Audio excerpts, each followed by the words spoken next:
اور میں سمجھتی ہوں کہ اب تو شاید کوئی گھر ایسا نہیں بچا جس کا کوئی عزیز یا رشتہ دار یا قریبی دوست جو ہے وہ کورونا کا شکار ہو کے موت کے منہ میں نہیں گیا. اب اس وقت سچویشن ایسی ہے, اور پھر بھی اگر لوگ اس کو سیریسلی نہیں لے رہے تو میں اب اس میں کیا کہہ سکتی ہوں کہ بہت افسوسناک حالت ہے. پر اب یہ ہے کہ حکومت ہر آنے والے دن کے ساتھ جو SOPs ہیں اس کی امپلیمنٹیشن کو زیادہ اسٹرانگ کر رہی ہے اور زیادہ اسٹرکٹ میجرز لیے جا رہے ہیں.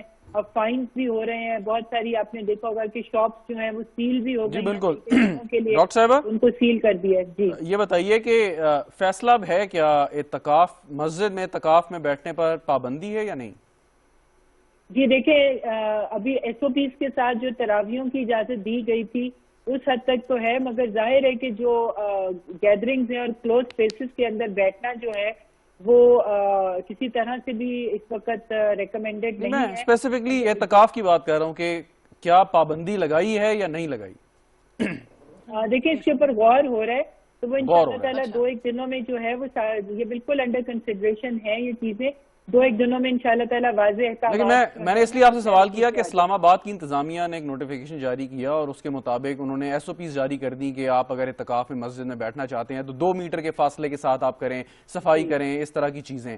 سو اگر NCOC نے یا وفاقی حکومت نے فیصلہ بھی نہیں کیا تو آپ کے خیال میں مناسب تھا اسلام آباد انتظامیہ کے لیے یہ اس قسم کی جو ہدایت نامہ جاری کرنا؟